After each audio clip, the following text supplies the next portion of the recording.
This is me Pratyush and this is your beautiful channel IQ classes. आज हम लोग start करने वाले हैं। देखो, इससे पहले हम लोग ने कोऑर्डिनेशन कंपाउंड में क्या कहते हैं डबल सॉल्ट और कोऑर्डिनेशन कॉम्प्लेक्स सॉल्ट हम लोग ने फिनिश कर दिया था। उसके बाद हम लोग ने पढ़ा था सेंट्रल मेटल एटम। अगर आपने नहीं देखा तो जरूर देखो, क्योंकि सेंट्रल मेटल एटम बहुत ज़्यादा इंपॉर्टेंट है किसी भी IUPAC नेमिंग के लिए इन कोऑर्डिनेशन कंपाउंड में। उसके बाद हम लोग ने लिगेंड देखा था। अच्छा, लिगेंड भी हम लोग ने टाइप्स देखे थे। पहला टाइप था उसके क्या कहते हैं आयनिक बेसिस पे, यानी कैटायन था, एनायन था, या फिर हमारे पास न्यूट्रल था। फिर हम लोगों ने उसके डोनर साइड पे देखा था कि बाइडेंटेट होगा कि हमारे पास मोनोडेंटेट या फिर क्या कहते हैं यूनिडेंटेट होगा। अब हम लोग देखने वाले हैं उसके बिहेवियर पे। किस पे देखने वाले हैं? उसके बिहेवियर पे। देखो, ये भी इसलिए इतना ज़्यादा इंपॉर्टेंट है क्योंकि इसमें बच्चे पढ़ते ही नहीं इसको, और इसी से सबसे ज़्यादा क्वेश्चन पूछे जाते हैं तो वो फंस जाते हैं। तो हम लोग इसको पढ़ेंगे और फिनिश भी करेंगे। चलो हम लोग जल्दी से स्टार्ट करते हैं। अच्छा, हम लोग के पास ऐसे ही कितने टाइप्स के होते हैं? हमारे पास 3 टाइप्स के होते हैं। एक फ्लेक्सीडेंटेट लिगेंड, एम्बीडेंटेट लिगेंड, और हमारे पास क्या होता है चिलेटिंग लिगेंड। फ्लेक्सीडेंटेट मतलब फ्लेक्सीडेंटेट, एम्बीडेंटेट, और एक हमारे पास क्या होता है चिलेटिंग लिगेंड्स। अच्छा, फ्लेक्सी और एम्बी तो सबको समझ आता है, लेकिन चिलेटिंग जल्दी समझ नहीं आता। हम समझाएंगे ना। चलो जल्दी से आगे बढ़ते हैं इसमें। देखो, उससे पहले हम लोग कुछ इम्पॉर्टेंट क्या कहते हैं लिगेंड्स के इंपॉर्टेंट लिगेंड्स को डिस्कस करते हैं और उसके स्ट्रक्चर को भी डिस्कस करते हैं। इंपॉर्टेंट लिगेंड्स को भी डिस्कस करते हैं और उसके स्ट्रक्चर को भी डिस्कस करते हैं। जैसे हमारे पास सबसे पहला इंपॉर्टेंट है वो हमारे पास ऑक्सीलेटो। हालांकि ये मैंने ऑलरेडी उसमें डिस्कस कर रखा है बाइडेंटेट में। देखो, ऑक्सीलेटो हमारा इसका शॉर्ट फॉर्म होता है ये, और इसका फॉर्मूला होता है C2O4 2-, जैसे कि यहाँ पे लिखा हुआ है। या तो इसका स्ट्रक्चर आपको इस तरह लिखा मिले तो भी कोई बात नहीं, O-, यहाँ पे है C+O, बस कुछ नहीं, स्टाइल मारने के लिए लिखा है, जैसे है वैसे ही है, कोई भी अलग चेंज नहीं है। तो भाई कार्बोनिल कंपाउंड जानते होगे, ऑर्गेनिक अगर पढ़ रहे होगे तो यहाँ पे ऑर्गेनिक, यहाँ पे थोड़ा सा ये है, एक कार्बोनिल कंपाउंड है, बस खाली इसी के साथ एक और O जोड़ दो। इसी के साथ एक और कार्बन है तो इसी के साथ एक और O जोड़ दो। सिंपल है यार, समझ आया ना? ठीक, आगे देखते हैं। आगे हम लोग को ये देखना है कि इथाइलिन डाइमीन पे। किस पे देखना है? इथाइलिन डाइमीन पे। देखो, यहाँ से हम लोग को वर्ड समझ आ रहा है इथाइलिन। क्या वर्ड समझ आ रहा है? इथाइलिन। यहाँ पे वर्ड क्या है? इथाइलिन। इथाइलिन हम लोग कैसे लिखते हैं? CH2 डबल बॉन्ड CH2, यही होता है ना इथाइलिन। अब क्या लगा हुआ? डाई अमीन। तो डाई अमीन, अमीन चैप्टर ऑर्गेनिक का NH2, यहाँ भी है NH2, यहाँ तक क्लियर हो गया। लेकिन कार्बन के तो ऑलरेडी 4 बॉन्ड है, 2 और 2 4, तो बॉन्ड बनाएगा नहीं, इसीलिए एक बॉन्ड इसका यहाँ से ब्रेक होता है और इस नाइट्रोजन के साथ अटैच हो जाता है। अब यहाँ पे इसके पास है लोन पेयर्स, इसके पास है लोन पेयर्स, तो इसीलिए EN, इसीलिए हमारे पास क्या है? ये बाइडेंटेट लिगेंड। ठीक है, जैसे यहाँ पे 2 डोनर साइड्स और यहाँ पे 2 डोनर साइड्स। ठीक है, अब ग्लाइसिनेटो आयन। अच्छा, ग्लाइसिनेटो आयन हमको नहीं पता ग्लाइसिनेटो आयन क्या होता है। हमको पता है एसीटेटो आयन क्या होता है। अच्छा, एसीटेट पता है, एसिटिक एसिड पता है भैया। चलो पहले एसिटिक एसिड की बात कर लेते हैं। CH3COOH। ठीक, इसमें से H हटा दो, O पे माइनस चार्ज आएगा, एसीटेट आयन। लेकिन IUPAC नेमिंग के हिसाब से क्या हो जाएगा? एसीटेट O, यानी आखिरी में जो E है वो रिप्लेस हो जाएगा किससे? O से, तो एसीटेटो। ठीक, अब हमको क्या बनाना है? ग्लाइसिनेटो। तो उसके लिए सिर्फ और सिर्फ यहाँ पे एक अमीन आ जाएगा NH2। अब फिर कार्बन की 4 वैलेंसी तो बॉन्ड नहीं बनाएगा, इसी वजह से यहाँ से एक H चला जाएगा 2, और ये रहा बॉन्ड। तो ये हमारा क्या है? ग्लाइसिनेटो, जिसका शॉर्ट फॉर्म हम लोग क्या लिख सकते हैं? GLY। मतलब कहीं भी लिखा मिलेगा तो ध्यान रखना इसका मतलब क्या है? ग्लाइसिनेटो आयन या फिर ग्लाइसिनेट आयन। ठीक, चलो आगे देखते हैं। अब हमारे पास है एक और जो सबसे ज़्यादा इंपॉर्टेंट है, ये बहुत ज़्यादा पूछा जाता है। लिखा कैसे रहेगा? जैसे वो ये दे देगा Fe, यहाँ पे दे देगा EDTA, मतलब कैपिटल में भी लिखा रह सकता है, स्मॉल भी, कोई फर्क नहीं पड़ता है, इस तरह। अब यहाँ पे मान लीजिए मैंने बाहर लिख दिया 2+, अब ये 2+ कैसे आया होगा? उसका चार्ज क्या होगा? हालांकि ये सही हो या ना हो मुझे भी नहीं पता, मैं खाली आप लोग को बता रहा हूँ। तो ये हमारे पास क्या होता है? इसके ऊपर जो चार्ज होता है, ये 4 डोनर साइड्स होती है इसके पास। कितनी होती है? 4 डोनर साइड्स, यानी इसके ऊपर कितना चार्ज होगा? -4। इसके ऊपर कितना चार्ज होगा? -4। इसका मतलब यहाँ पे -4 आ जाएगा, तो उधर क्या चला जाएगा? +4, यानी यहाँ पे आ जाएगा +4। क्लियर?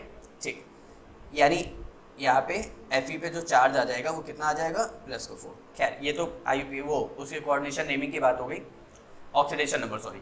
हाँ, यहाँ पे क्या है? डाईअमीन। अच्छा, पहले हम लोग बात करते हैं इथाइलिन डाइमीन। पहले बताओ इथाइलिन डाइमीन को कैसे बनाते थे? कैसे बनाते थे, CH2 single bond CH2 dash NH2 और यहाँ पे क्या आ जाएगा डैश NH2। क्लियर।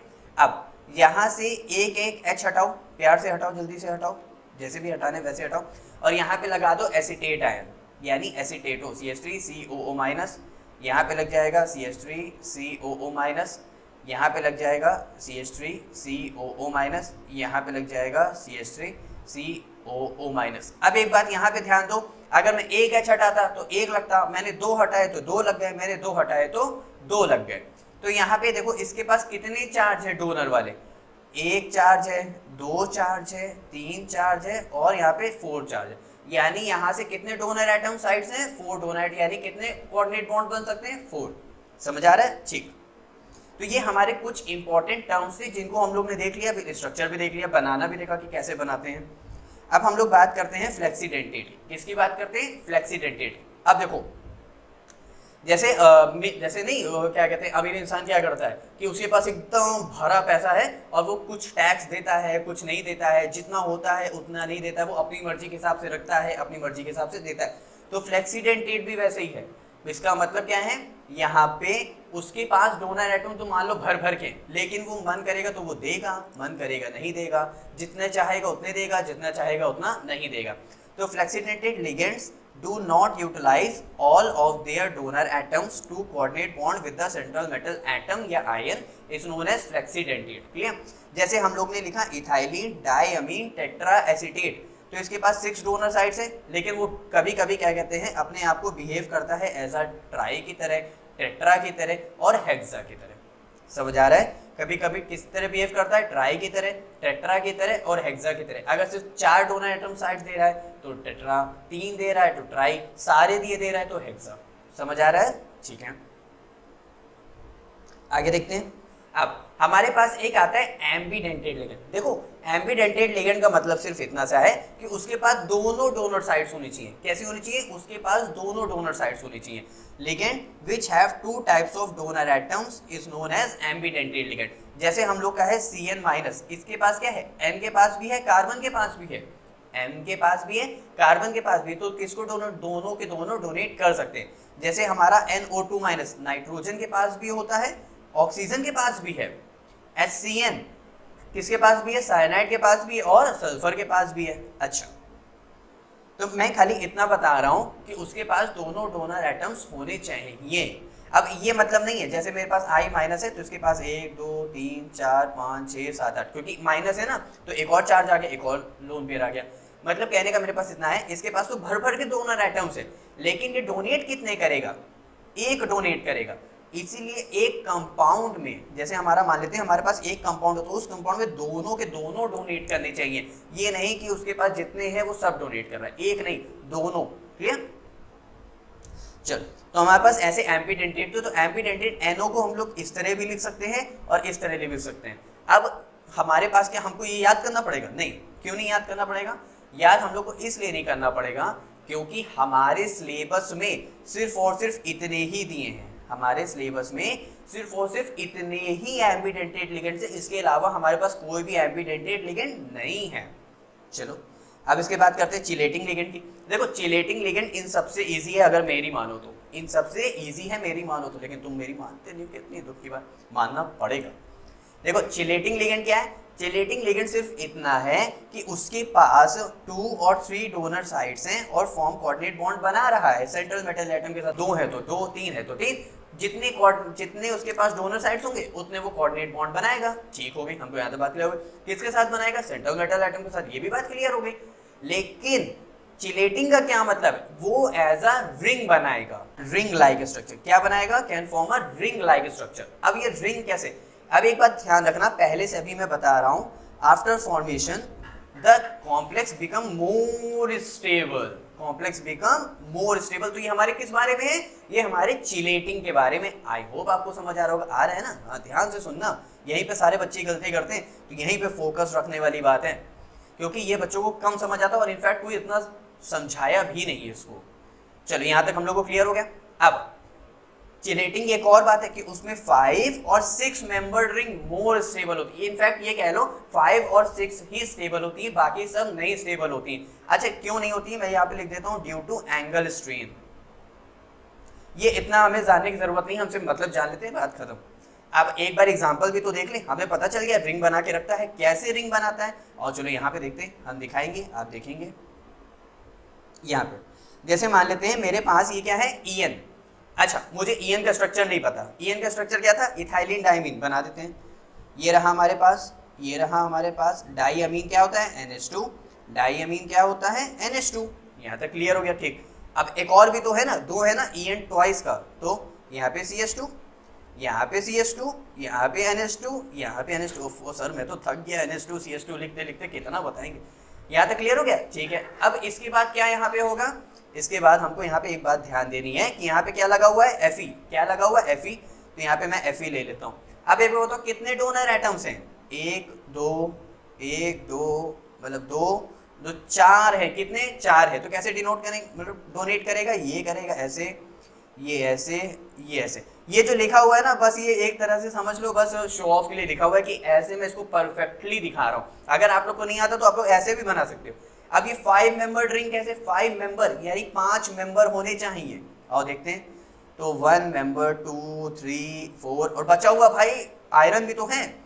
तो ये क्या बन रही है, एक रिंग बन रही कि नहीं बन रही, यहाँ पे एक रिंग बन रही कि नहीं बन रही। तो ये जो बन रहा है इसको बोलते हैं चिलेटिंग रिंग। इसको क्या बोलते हैं, चिलेशन रिंग या फिर चिलेटिंग रिंग। तो ये तभी बनेगा जब इसके पास 5 मेंबर्ड रिंग मोर स्टेबल यानी 5 मेंबर होने चाहिए। अच्छे समझ आए। अब कहीं बुक में आप लोग को इस तरह भी लिखा मिले तो कोई घबराने वाली बात नहीं है। जैसे EN यहाँ पे है, इस तरह, इस तरह और इस तरह और इस तरह, ये भी बात वही है, ध्यान रखना। मैं फिर से कह रहा हूँ, बार बार कह रहा हूँ, तो ध्यान रखना ये भी उसी तरह है। अब अगर मान लो किसी कंपाउंड में, मान लेते हैं विच कॉम्प्लेक्स या which compound is more stable, which compound is more stable.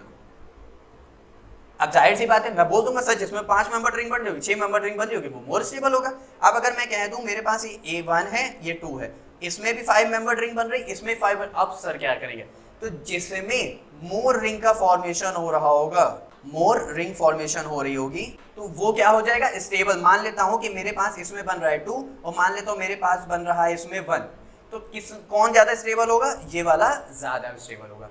तो हम लोग ने एम्बीडेंटेट भी देखा, फ्लेक्सीडेंटेट और चिलेटिंग लिगेंड्स भी देखा, और हम लोग ने कुछ इंपॉर्टेंट लिगेंड्स को भी देखा है। अब इसके बाद जो हम लोग डिस्कस करेंगे बच्चों, वो हम लोग करेंगे ऑक्सीडेशन नंबर और इफेक्टिव एटॉमिक न्यूक्लियर चार्ज पे। किस पे, ऑक्सीडेशन नंबर या फिर इफेक्टिव एटॉमिक नंबर पे हम लोग क्या करेंगे, डिस्कस करेंगे। तो बने रहिएगा हमारे साथ आखिरी तक। मिलते हैं नेक्स्ट वीडियो में, बाय बाय।